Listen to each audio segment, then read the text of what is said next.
আসসালামু আলাইকুম। আজকে আমরা একটা এক্সপেরিমেন্ট সম্পন্ন করব, একটা পরীক্ষণ দেখব। তবে এটা ফিজিক্স কেমিস্ট্রি রিলেটেড না, এটা লাইফ রিলেটেড, জীবন সম্পর্কিত। হ্যাঁ, পরীক্ষণে যাব, বাট এর আগে কিছু কথা জেনে আসা যাক।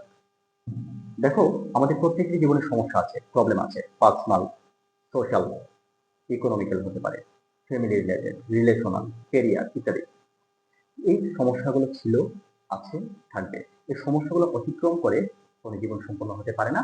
অর্থাৎ এই সমস্যাগুলো অতিক্রম করতে, সমাধান হতে একটা পুরো জীবন লেগে যায়। এর মানে পুরো জীবনেও প্রপারলি এই সমস্যাগুলোর সমাধান হবে না।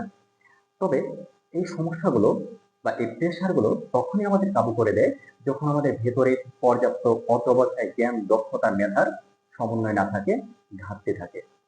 আমরা এই পরীক্ষণের মাধ্যমে দেখব যে আমাদের চারপাশে এই যে বিভিন্ন প্রবলেম গুলো রয়েছে, বলছিলাম কি, পার্সোনাল, সোশ্যাল, ক্যারিয়ার, রিলেশনাল ইত্যাদি সমস্যাগুলো আমাদের তখনই কাবু করে দিচ্ছে, যখন আমাদের ভিতরে পর্যাপ্ত দক্ষতা, জ্ঞান ইত্যাদির যদি অভাব থাকে, অন্তঃসার শূন্য থাকে। যেমনটা আমি যদি একটা ফাঁকা বেলুন, ফাঁকা বোতল যদি আমি চাপ দিয়ে বাইরে থেকে প্রেশার ক্রিয়েট করি, তাহলে সহজে দুমড়ে মুচড়ে যাবে। তাহলে দেখছি প্র্যাকটিক্যালি আমরা চাপ প্রয়োগ করলাম, সহজেই দুমড়ে মুচড়ে গেছে।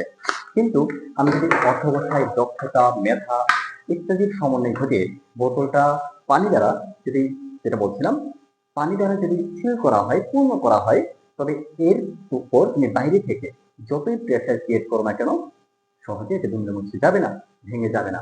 তাহলে দেখা যাক অ্যাকচুয়ালি কি ঘটে। এই যে আমি কি চাপ প্রয়োগ করছি বাইরে থেকে, বাট কোনোভাবেই তুমি যতই চাপ প্রয়োগ করো না কেন, প্রেসার ক্রিয়েট করো না কেন, দুমড়ে মুচড়ে যাবে না, তুমি এটাকে বিকৃত করতে পারবে না।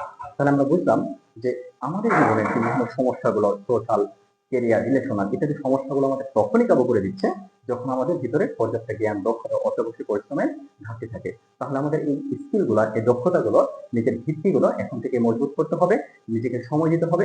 তুমি যে পরিস্থিতিতেই থাকো, এই পরিস্থিতি থেকে নিজেকে সময় দাও, নিজের ভিত্তি মজবুত করো। বাইরের সৌন্দর্য দেখে, চাকচিক্য দেখে খুব বেশি দূর সামনে এগোনো যায় না। পরবর্তীতে এভাবেই যেন অন্তঃসার শূন্য ফাঁকা বোতলের মতো, পানি শূন্য বোতলের মতো যেন ভেঙে না করতে হয়, এখন থেকে আমাদের প্রস্তুত হতে হবে। প্রস্তুত হতে হবে জীবন যুদ্ধের জন্য। শুভকামনা তোমার জন্য।